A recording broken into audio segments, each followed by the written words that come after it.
Daniel Kaufmann combines influential civil society work with substantial academic contributions. He is president of the NRGI, which has galvanized the resource governance knowledge over the last 2 decades. Daniel, welcome to Raw Talks. Thank you.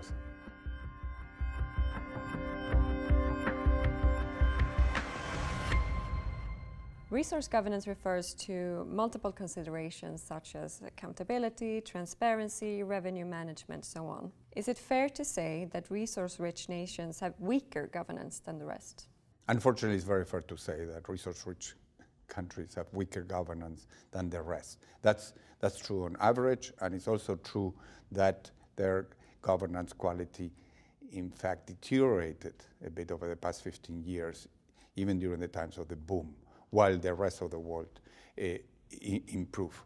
But that's on average. There's still a number of countries which are resource-rich that are showing that improvements are feasible.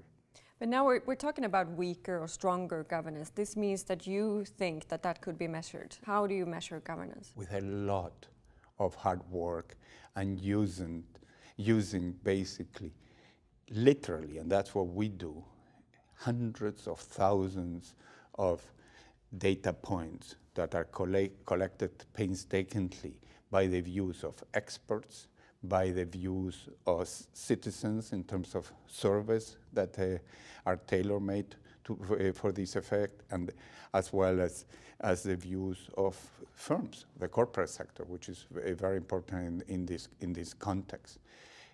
15 years ago, the whole notion of governance was very much outside of economics, very much outside of anything that could be considered measurable. And it was subject to very long narratives and prose. We challenged that, and we showed that it can be measured. And if one cannot measure it, it cannot be, you cannot do much about it. It cannot be controlled. So it's eminently measurable, but with caution, and with caution interpretation, because no measure is perfect. So which countries rank highest and lowest? It depends also what exactly one is measuring. First, we have a set of measures about governance broadly constituted, and what I was discussing before. We also measure the countries how they rate best and worst and in the middle in terms of resource governance, how they're managing the extractive in the more resource-rich countries.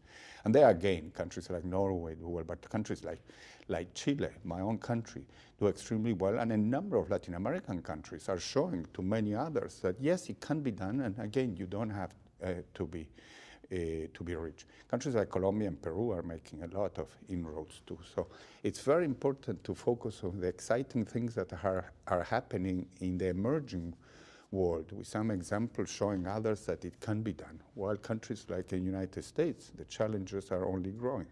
Is the problem down to dysfunctional governments, or do natural resources give rise to exceptional challenges? Resource-richness gives basically rise to particular challenges that in some cases can be exceptional, and it has been labeled as a resource curse by some. And that's because we're talking about what's called the black gold, the most valuable physical resource in the world that is easily amenable to capture by elite, by special interests, political or corporate, as well as insurgent groups. You couple that with the absence of an incentive to create a domestic tax base and other resource mobilization, and to give incentive for other type of productivity in the population with in the non-resource sectors, then the country has much more significant challenges.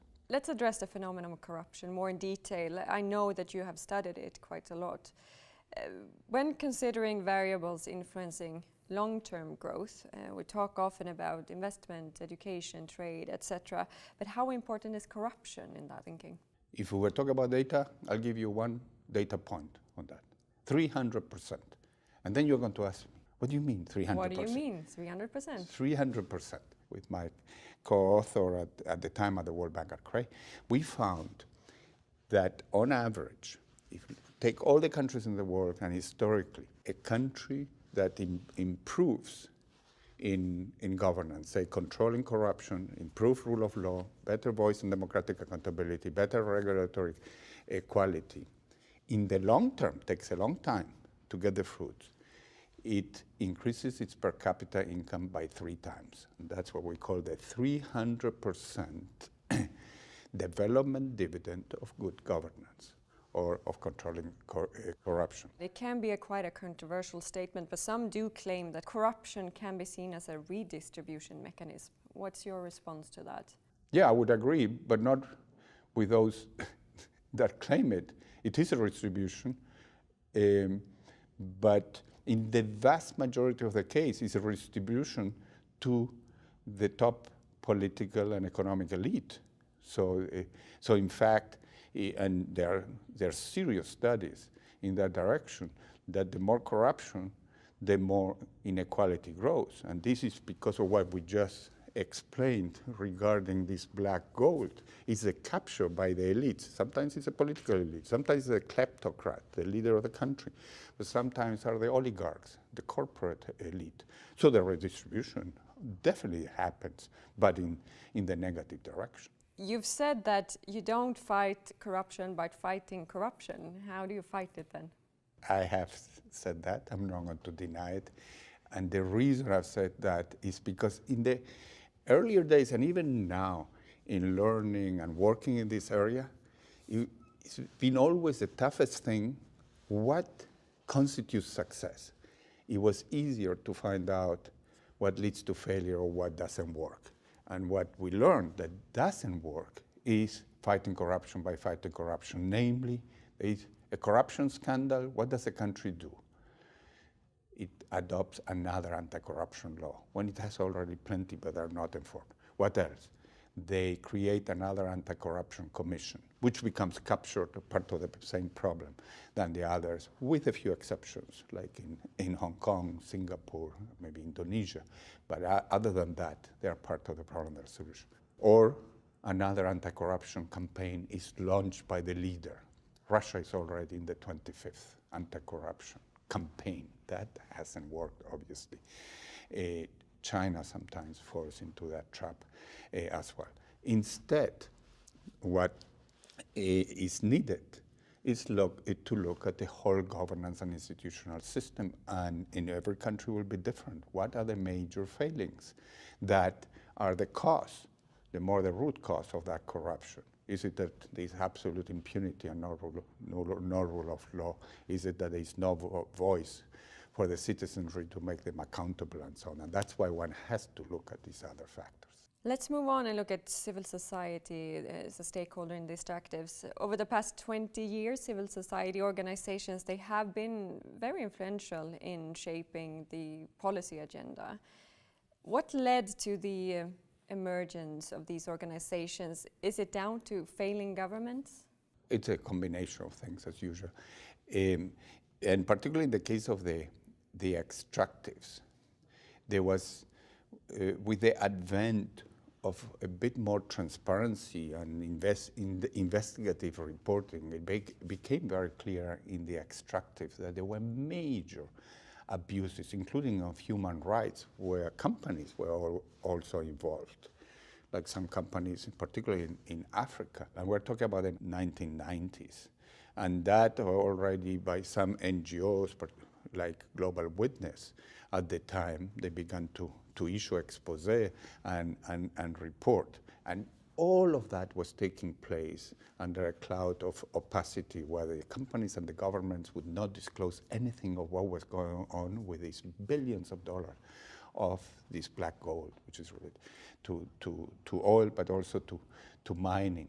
So that led to initiatives like the emphasis and the demand, and that was at the time in Angola, that you have to disclose what you're paying to the government, so that to make them accountable, rather than going to the coffer or a bank in Switzerland for the leader. And that created that whole coalition of NGO publishers you pay, which was then the route for an international collective action initiative regarding transparency in natural resources, which is the Extractive Industry Transparency Initiative, or EITI. That's in terms of the sector. But more broadly, what was happening also at the same time in the 1990s is that there was increasing recognition that governments, even well-meaning governments, but just adopting laws and regulations was insufficient for them to be implemented on the ground. And you needed more mechanism for accountability of that. So some of the reformers, even in government, started to even welcome activists from outside, and even some very forward-thinking people in the private sector to engage more in reforms. And that led also to more activism and the good work that many NGOs, think tanks, academics, and outsiders have been doing. And do civil society truly represent people? Can people hold the civil society accountable for what they're doing? If we mean basically in a very, very broad sense, not only the traditional NGOs, and certainly not just the international NGOs, but the local NGOs, the local civil society groups, trade unions, but also the ones representing different ethnic groups and in the regions, then we start talking about real representation. The problem becomes when the participation is extremely elite. It's only in the capital, and there are some initiatives that only welcome a very, very particular elite group of NGOs, and that's not representative. For a long time, civil society has been associated with outright opposition to the extractive industries and to corporations. I don't think that is necessarily the case anymore. Many organizations, they have taken a seat at the table to engage in the policy discussions. What changed? Yeah, and you're right. There has been a movement towards change in that context because of the realization that progress can be made by forming coalitions of those that are prepared to look into transparency, reforms, and better management in resources in all stakeholders. There are enlightened governments, and even if I'm in civil society and NGOs, there are clearly some very enlightened governments and leaders and people who work there. The same can be said about companies. One cannot fully generalize. And in fact, it's very divided. Within governments, you have reformers and non-reformers. Within companies and industries, you have the big oil companies in the United States that are still protecting opacity, Exxon, Chevron, and so on, while others, and particularly in the mining sector, are moving on, and they're very much for reform. So from a civil society perspective, to be able to engage with the reformers in the other stakeholders is something that has been found to be productive, while at the same time speaking truth to power about those that are not basically subscribing to reform, to protecting the environment, and to do better regarding extractive governance. And let's talk more about industry. Is governance ultimately down to governments? What role do companies play in governance? Governance is about the rules of the game and all the institutions that basically govern how authority in a country is exercised, is monitored, is replaced.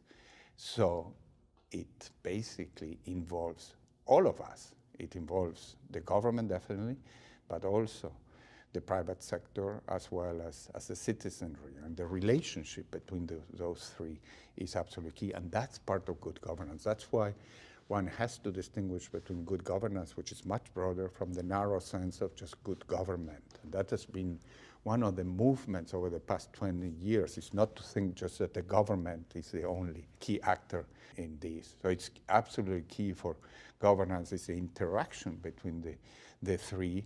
And of course, the government plays an absolutely key role in setting some of these rules of the game, and particularly in terms of the regulatory and legal framework, as well as in the provision of basic public service to the population. But then the way it enables or disables the environment for civil society to operate, for industry to thrive, and so on, is absolutely key. Good governance has been central to the resource policy agenda, and it's nearly 2 decades, but efforts were put to the test during the boom and quite varied results. Looking back, in your view, has there been sufficient progress? A flat no. Progress not only was insufficient, in many cases was absent, and on average, resource-rich countries went slightly backwards.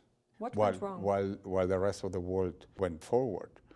Well, part of the problem of being very resource-rich is exactly that issue we discussed at the beginning, is the incentives become perverse.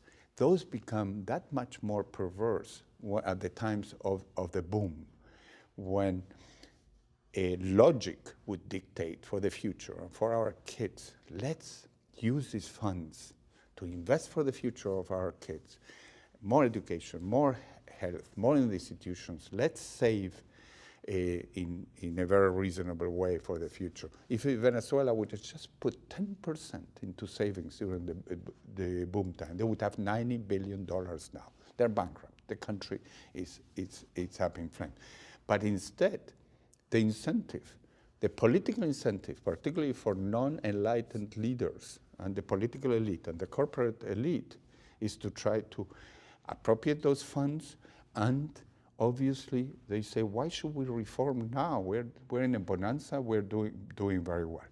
And anybody who tries to oppose or bring sanity into that, they can be bought off. And that's what many of these rulers do during boom times. They can distribute some funds to maintain that peace. It's very sobering to look very carefully what happened. At the same time, where you had enlightened leadership, the countries did take the opportunity and things went very well, and you saw a lot of progress. In Latin America, which is my region, for instance, it's very, very telling to look, on the one hand, what happened in countries like Chile, Peru, Colombia, and all the progress made in terms of development with what happened in Venezuela. And also, let me say it very bluntly, Brazil. And it happened. So you have those distinctions. So again, let's not generalize. Some countries did take that opportunity. In Africa, the Botswanas of this world did well, but then Ghana basically wasted that boom and got into a huge macroeconomic crisis. They had to call basically the firefighter international organization, which is the IMF, and that's what it was. So there are very sobering lessons from the boom years. And in fact, maybe a real opportunity now, because now we're at the lower prices and countries under stress. Now it's the time to reform. Now it's a real opportunity because there's no choice. Daniel, thank you very much for joining Raw Talks. Thank you very much, Osa. And to keep up with the new debate on extractives and development, join us at rawtalks.org.